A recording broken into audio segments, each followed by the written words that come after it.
I've created this video to go alongside the creating an effective argument task that you'll be doing in class, and it acts to give tips and direction on each of the steps associated with the process. I'm going to be talking through each step and giving tips and guidance along the way. If you're already up to a particular step, please feel free to skip forward in the video. To start with, you need to pick a topic. Now, I don't really mind what that topic is, but the one I'm going to be using for this example is that chewing gum should be banned. In this case, I've picked a topic that I'm not overly passionate about, but I know there's a lot of different things I can say for and against chewing gum, so it's going to really help me with this task, which is all about communication and refining my writing. Once I've picked my topic, I have to think of points in support and points against that statement. I want a minimum of 5 points because I'm going to need those for step 2 when I start creating the sentence structures that I'm going to use. And I also want to have at least 1 for and 1 against. I don't want all 5 points to be on one side.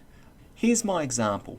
You can see that I didn't do all 6 for each side, and that's perfectly fine, but I've got at least 5 and I've got some on the for side and some against. So points for, which are points that think chewing gum should be banned, talk about the fact that it's bad for your teeth, it makes extra stomach acid, it hurts the environment, and of course points against banning chewing gum suggest that, well, it's good if you've got bad breath, it lasts a really long time, you can chew a piece of gum forever, and it tastes good. People enjoy it. And for some people, it can also help them concentrate or focus. Some people enjoy chewing gum or the act of chewing as a way to sort of regulate themselves, and that's understandable as well. You'll notice my points for and against are relatively simple in this case. I haven't really gone on given evidence or anything to support. I've made it a pretty simple, basic statement that alludes to a bigger argument. So for step 2, I'm going to pick the top 5 arguments. Now, there's no criteria for this. I'm just going to pick the ones that I think I can support with a reason. Okay, so some I think are better than others. I'm going to bring them across from step 1. So I don't need to recreate new points of argument. I've got 7 on the other slide, and I'm going to bring 5, the ones that I think are going to work best, across to this side. I want to end up with 5 cause and effect statements that are connected to that initial point of argument. So I'm going to bring those across and show you what this looks like. So you can see I've brought along a range of arguments from my previous slide. It reduces bad breath. On the other side, I have to put a reason to support that argument. And again, I've done it relatively simple. You'll notice I always just use that word because. It reduces bad breath because it has minty flavour. It's bad for your teeth because it's got lots of sugar in it. It's bad for the environment because it doesn't break down naturally. I've just tried to make a relatively simple, straight to the point kind of statement to support my initial point. What I'm really doing here is I'm actually creating sentences, and these sentences each have a cause and an effect, and that's a really important thing when it comes to the skill of nominalising, which we're going to see along the way. Step 3 is when I'm going to start to use some of the nominalising skills I've been practicing in class. You'll notice in this case the role of the table has changed once again. Argument 1 and reason 1 correspond to the first line that I had on the previous table. So my first argument was that it reduces bad breath, and the reason was because it had a fresh minty flavour. So what I'm going to do in this case is I'm going to zoom in on this a little bit closer. You're going to be doing this for each of your statements. You're going to come up with 5 statements altogether. But let's just look at 1. So it reduces bad breath. That's the argument, the first argument. That's the point I started with in step 1. Reason, which is what came in step 2, because it has minty flavour. So I'm going to nominalise these verbs and rethink about how I manage that language. So the first thing I need to do is identify the verb. So I'm looking at this argument section, and you might already see that the verb in this case is reduce. Okay, that's something you can do. It's a doing word, it's a verb. Now, if I convert that to a noun form, and we've done this in class, reduce becomes reduction. That's its noun form, and I'm only looking at that single word. Now, what I can do from here is once I've got that word reduction, I'm going to try and build the rest of the words around that noun. So what's the reduction? Well, it's a reduction of bad breath. And you know that when we talk about nouns, we tend to say the reduction of. Okay, so I've gone from it reduces bad breath to the reduction of bad breath. You can see over here for reason 2, because it has minty flavour. So I'm going to do the exact same thing. I'm just going to look for the verb.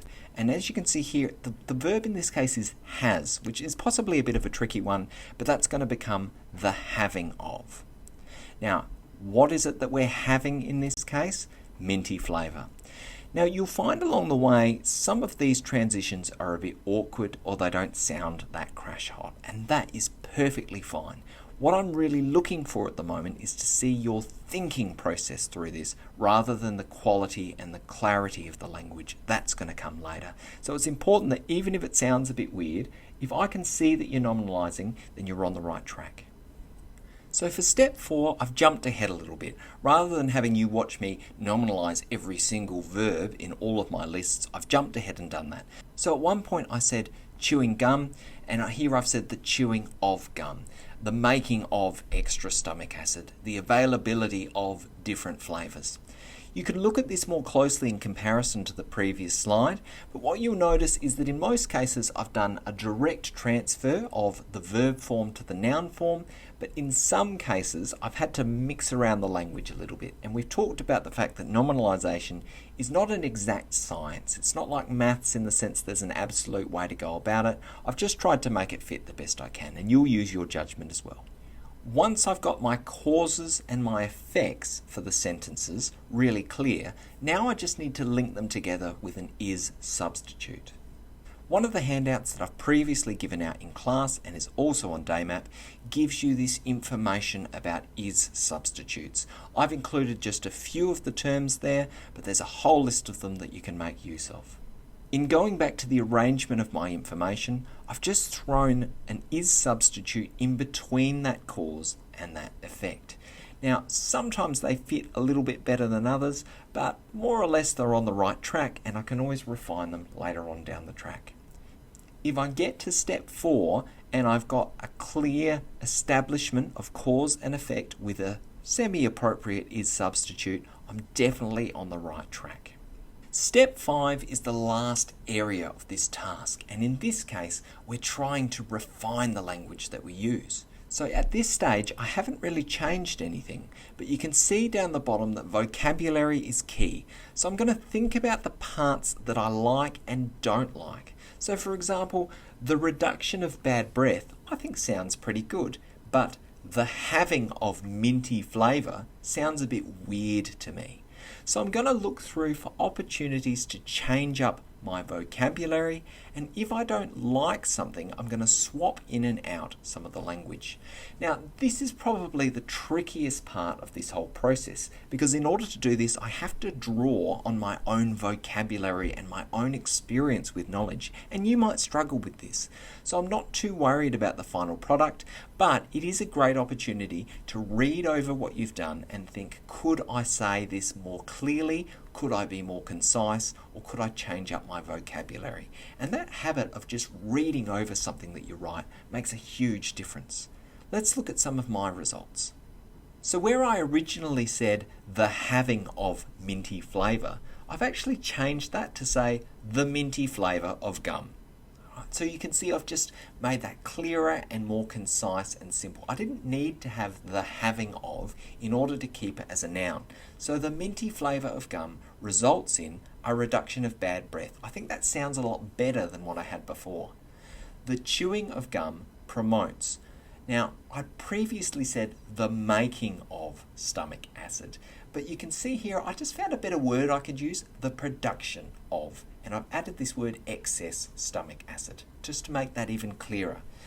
You can see here I've said the numerous flavours of gum, and that sounds heaps better than what I previously had.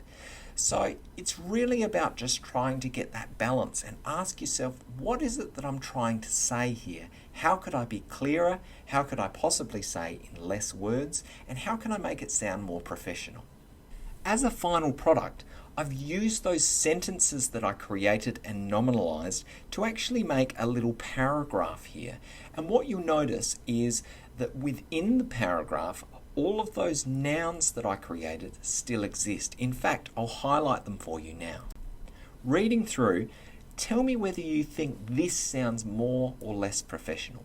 There are numerous flavours of gum to suit the taste of different people. The minty flavour of gum, for example, promotes a reduction in bad breath. However, now you'll notice I'm adding some extra terms here to connect my nouns and sentences together. Alright, we'll talk about that further down the track. You're welcome to give this a shot though. However, the high sugar content of gum causes tooth decay, and the chewing of gum results in the production of excess stomach acid, which can be damaging. Chewing gum's inability to break down naturally can also lead to environmental pollution. So what you should see here is a pretty dramatic alteration of the language that I would have started with, and the formation of a piece of writing that reads really clearly and quite professionally. Just to show you that difference, I want to now go back to where I started in part 2. This was the initial language that I started with before I started nominalising. And you might notice there's some repetition here. I use a lot of words like good and bad. It's pretty simplistic. If I'd stopped at this point and put it together, my writing would have read like this. Chewing gum tastes good because it comes in so many flavours. It reduces bad breath because it has minty flavours. But chewing gum is bad for your teeth because it has a lot of sugar in it. It also makes extra stomach acid because chewing generates acid expecting food. It's also bad for the environment because it doesn't break down naturally. Now, you're welcome to scroll back and re-look at what I came up with as my final product, but I'm pretty confident that what I came up with was better than what I just read to you. And that's the whole process of improving your writing through this. Hopefully, you've come up with a similar product, and I really look forward to seeing what you submit to show how you're improving the quality of your writing.